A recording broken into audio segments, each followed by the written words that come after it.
দর্শক স্বাগত জানাচ্ছি দেশের কণ্ঠের সাথে রয়েছে আমি কাকন শিকদার। দর্শক অবস্থান করছি জাতীয় প্রেস ক্লাবের সামনে। আমরা দেখানোর চেষ্টা করব যে গার্মেন্টস ফ্যাক্টরির যে শ্রমিকরা রয়েছেন তারা আন্দোলন সংগ্রাম করছেন এবং তারা একটি ব্যানার আমরা দেখতে পাচ্ছি হাতে, যে আলিফ গ্রুপ এর একটি কারখানা স্বাধীন গার্মেন্টস ধারায় 13 ধারায় নোটিশ প্রত্যাহার করে কারখানা চালু রাখা এবং মালিক কর্তৃক বহিরাগত সন্ত্রাসী ধারা ফেডারেশনের সাধারণ সম্পাদককে হুমকি এবং শ্রমিকের ওপর হামলার প্রতিবাদে বিক্ষোভ মিছিল আজকে তারা করছেন।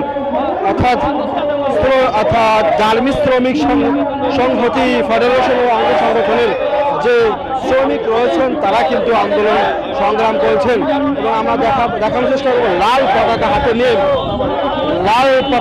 হাতে নিয়ে তারা কিন্তু মিছিল করছেন এবং তাদের যে দাবি সে দাবি আদার লক্ষ্যে তারা কিন্তু মিছিল করছেন।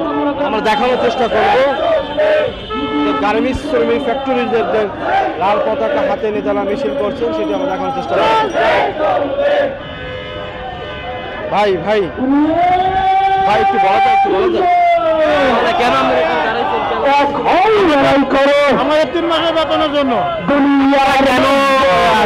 কেন রাজপথে নেমেছে মিছিল হবে? চলমান ফ্যাক্টরির হঠাৎ বকেয়া বেতন না দিয়ে আমাদের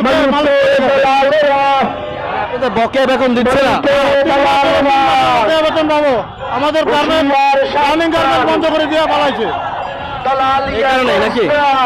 দর্শক শুনতে পাচ্ছে তাদের মুখে, আবার কথা বলবো আপনারা কেন রাজপথে নেমেছেন, মানে দাবিটা কি?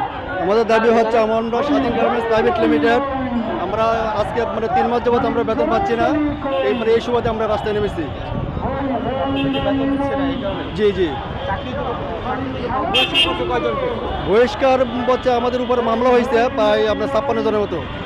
ঠিক আছে, আমরা তাদের প্রত্যাহার চাই এবং আমাদের বেতনটা চাই এবং কারখানা করে দিতে চাই আর কি।